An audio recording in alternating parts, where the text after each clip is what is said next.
Taylor looked out of her window and frowned. Her street was so quiet. No children were out playing. And every night by 8 p.m., people returned to their homes and locked their doors.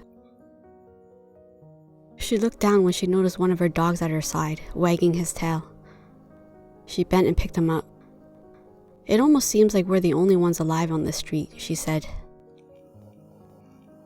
Taylor and her husband had moved to a small town outside of Toronto, and she was still adjusting to the life here. She wasn't keen on moving, but her husband, who was a Canadian, got a promotion, and they decided that this move was best for the family. Kyle looked up from his laptop. "Don't worry about it," he said. "The people in this neighborhood are fine.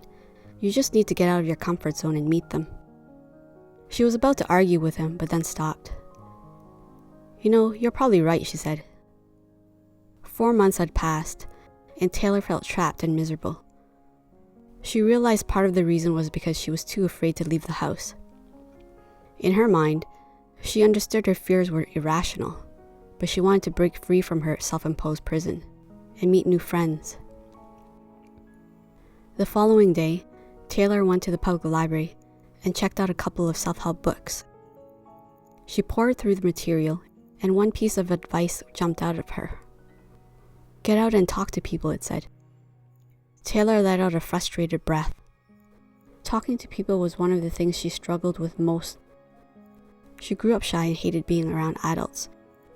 From her experience, they judged her for how she dressed, how she behaved, and what she said.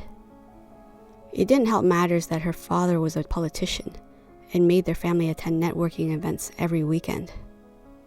She felt out of place at those functions, and when someone asked her a question, her face burned, and she could only give generic, awkward answers. Needless to say, she always felt an urge to flee from the person.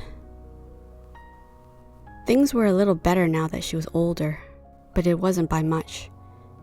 She was still quiet and rarely spoke to strangers. But Taylor's desire to meet people overrode her perceived fears. Kyle took the car for work, and there were limited places she could interact with people during the day. And it seemed that conversing with her neighbors was out of the question. She had only seen her next-door neighbors a few times, and aside from a handful of people walking their dogs, she rarely saw anyone else on her street. Still, the book's advice rang in her head, and Taylor was determined to act on the advice. She walked over to the grocery store and decided that she would force herself to speak to the cashier. Usually she brought her groceries and exited the store without saying a word. This time, though, she would try something different. She picked up a pack of dog treats and stood in the checkout line. As the person ahead of her finished, Taylor's heart began to race. "Hello," Taylor said. She started to inquire about the cashier's day, but the woman just stared at her, a bored expression on her face. "That'll be $5.45, she said. The smile faded from Taylor's lips, and her mouth went dry. She quickly paid for the item and left the store. The interaction made her feel terrible, and she felt like crying. What was wrong with her? The woman didn't say anything bad, yet Taylor felt rejected. When she arrived home 20 minutes later, her dogs were whining to go out, so she took them to the park. While there, she saw a woman and her dog. Taylor decided to turn around and leave, since she didn't want to risk more rejection. But the canine saw her and her dogs and raced toward them. The owner yelled for her dog to stop. "I'm sorry about that," she said, trying to catch her breath. She grabbed the collar of her pet. "I didn't think anyone came out during the day." "It's all right," Taylor said as she tried to keep her pups quiet. The 3 dogs were clearly excited to meet each other, and they began barking excitedly as they became more acquainted. Taylor offered her dogs some treats and asked permission to give the new dog some as well. "I won't say no," the woman laughed. "It's Rover's favorite snack." As Taylor and the friendly stranger chatted, she discovered that the woman lived down the street from her. And most surprising of all, she found that her conversation with her neighbor was effortless. The woman seemed to think along the same lines. "You know, the city really needs to give us a dog park or something. so we could have a place to hang out, she said. That night, she told Kyle about her encounter with the woman down the street. She made a good point of having a place for dogs and their owners to hang out, she told him. Why don't you create your own hangout? Kyle asked.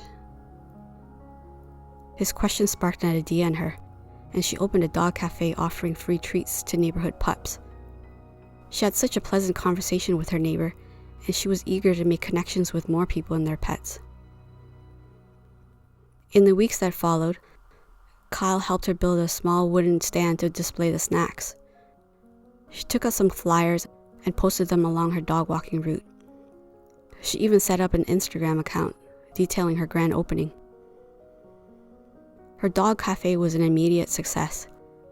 The new hangout spread through word of mouth, and Taylor had a blast getting to know the people in the area who were just as passionate about their pets.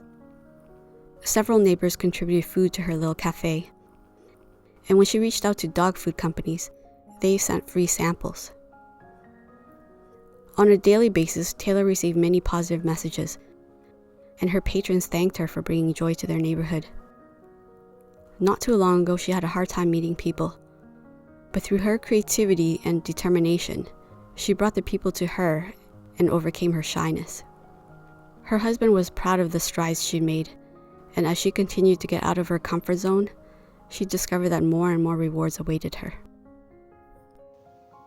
What did you guys think of the story? Please comment in the comment section below. I can't wait to read your answers and discussions. Thanks for watching! And don't forget to like and subscribe to get the latest stories to warm your heart. Until next time, bye!